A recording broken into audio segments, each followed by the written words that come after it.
2024 चुनाव के लिए 4 राउंड खत्म हो चुके हैं और आखिरी 3 राउंड के लिए अब जोर आजमाइश है। लेकिन इस बीच बीजेपी लगातार जो 400 पार का नारा दे रही है, प्रधानमंत्री मोदी हर एक मंच से जो 400 पार का नारा दे रहे हैं, उसे लेकर कहीं ना कहीं विपक्ष बीजेपी को घेर रही है। लेकिन अब इसका जवाब सामने आया है और जवाब दिया है असम के मुख्यमंत्री हेमंत बिस्वा शर्मा ने। और हेमंत ने बताया कि अगर बीजेपी को 400 से ज्यादा सीटें मिलेंगी तो क्या होगा।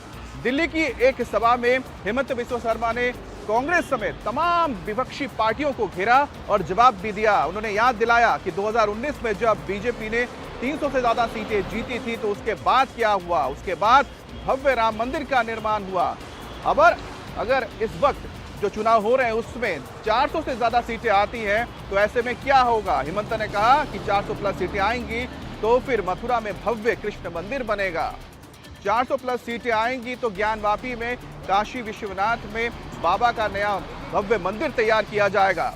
और साथ ही उन्होंने बताया कि जो हिस्सा इस वक्त कश्मीर का पाकिस्तान के पास है, पीओके जिसे कहा जाता है, वो भी उसके बाद भारत का हिस्सा बनेगा। क्योंकि लगातार ये देखा जा रहा है कि जो विपक्षी पार्टियां हैं ये आरोप लगा रही हैं कि अगर बीजेपी को 400 से ज्यादा सीटें मिलती हैं तो ऐसे में मोदी संविधान बदल देंगे और साथ ही साथ वो रिजर्वेशन खत्म कर देंगे। और इसी का ही जवाब फायर ब्रांड नेता हेमंत बिस्वा शर्मा ने दिया।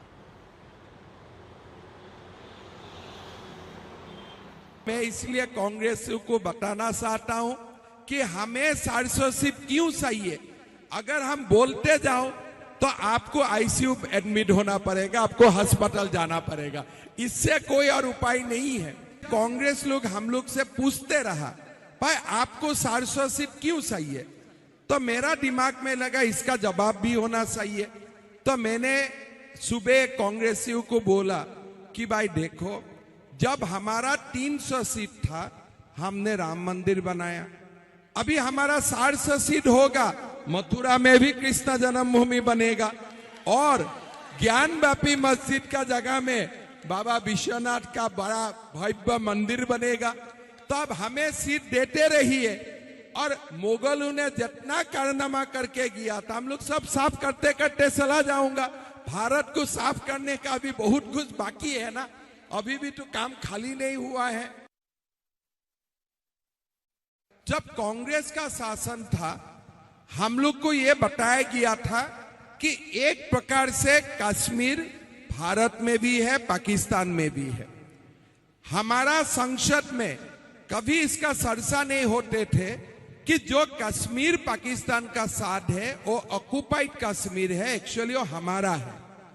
अभी 7 दिन से कश्मीर से पिक्चर आ रहा है, पाक ऑक्युपाइड कश्मीर से हर दिन वहां एजिटेशन हो रहा है और लोग भारत का तिरंगा पताका हाथ में लेके हर दिन आंदोलन कर रहे हैं पाकिस्तान का खिलाफ। वो देख के मेरा ये भी लगता है कि वो शुरुआत है। मोदी जी को 400 सीट मिलेगा तो पाक ऑक्युपाइड कश्मीर भी भारत का ही हो जाएगा। शुरुआत आगाज हो चुका है, उसका भी आगाज हो चुका है। हेमंत बिस्वा शर्मा यही नहीं रुके, उन्होंने कांग्रेस के उस बयान को लेकर भी जवाब दिया जो महाराष्ट्र के एक मंत्री ने दिया था। कहा था कि राम मंदिर का शुद्धिकरण कराया जाएगा। हेमंत ने इसको लेकर कांग्रेस को घेरा और यहां तक कि सोनिया गांधी के धर्म को लेकर भी सवाल खड़ा कर दिया। उन्होंने कहा कि आखिरकार एक क्रिश्चियन, एक हिंदू का शुद्धिकरण कैसे करवा सकता है मंदिर का। कांग्रेस का सभानेत्री कौन है? सोनिया गांधी। सोनिया गांधी का धर्म क्या है? तो एक क्रिश्चियन व्यक्ति जाके हिंदू मंदिर का शुद्धिकरण करेगा। सोनिया गांधी एक क्रिश्चियन महिला है और सोनिया गांधी एक क्रिश्चियन महिला होते हुए हमारे राम मंदिर का शुद्धिकरण करेगा। आप अलाउ करेगा इसको? उसमें तो बवाल हो जाएगा, देश जल जाएगा। गिरिराज सिंह ने भी हेमंत बिस्वा शर्मा के बयान का समर्थन कहा और समर्थन करने के साथ ही गिरिराज ने कहा कि नेहरू ने हिंदुओं के साथ गलत किया। 400 पार अगर मिलता है, सीटें आती हैं तो ऐसे में उद्धार होगा। 200% हेमंत बिस्वा शर्मा कह रहे हैं ये पंडित नेहरू ने भारत में हिंदुओं के साथ धोखा दिया और 400 से पार जब सीट आएगा तो भारत का विकास, भारत का विरासत, काशी, मथुरा, अयोध्या जो हम कहते थे, ये सारे के सारे विरासत को हम ऊंचाई पर ले जाएंगे। अब हेमंता और गिरिराज ने हमला किया तो कांग्रेस की ओर से अभय दुबे सामने और उन्होंने कहा कि ये पोलराइजेशन करने की कोशिश हो रही है, ध्रुवीकरण की कोशिश की जा रही है, चुनाव में धर्म के नाम पर वोट को अलग किया जा रहा है।